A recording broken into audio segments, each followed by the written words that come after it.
Монах қалай құлағын құтқарды? Әйелі мен күйеуі өмір сүріпті.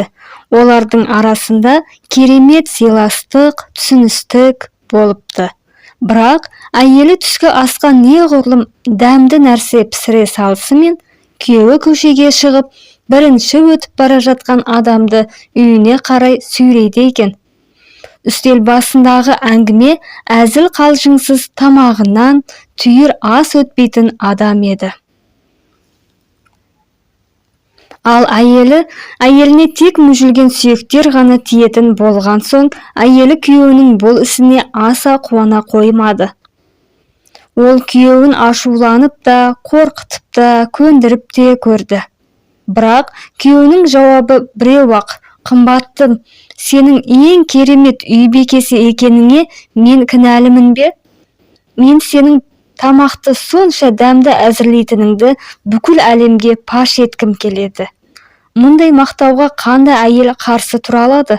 Бұл сөздерді естіген әйелі ашулануын қойды. Бір күні ол базардан 2 бірдей бөдене сатып алды. Үйіне келіп күйеуіне: «Өтінемін, бүгін ешкімді шақырмашы. 2 бөдене тек екеумізге ғана. Қазір мен оларды тазалап дайындаймын. Маған пышақты өткірлеу етіп қайрап беріңіз» дейді.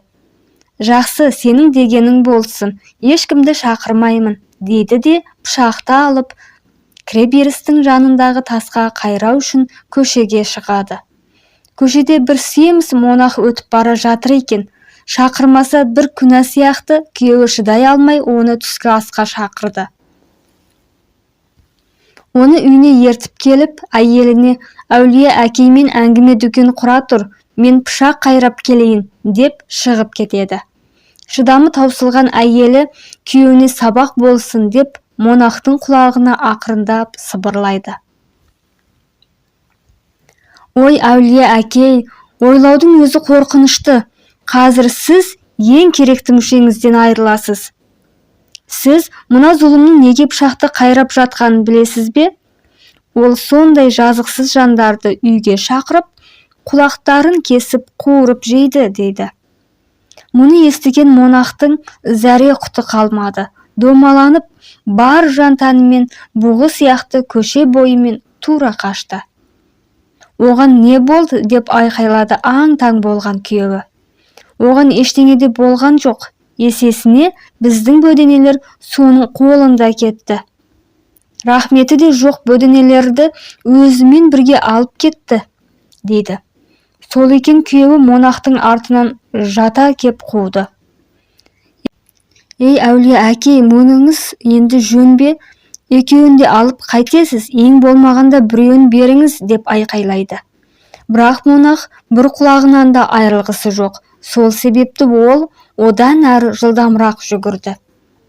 «Тыңдаңызшы әулие әкей, мен жартысын болса да қанағат тұтамын», байғұс бекер айқайлады.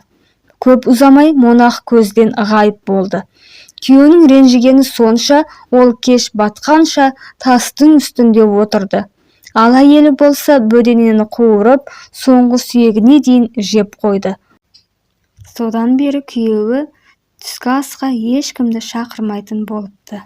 Тек мереке күндері ғана жақын достарын шақыратын болған екен.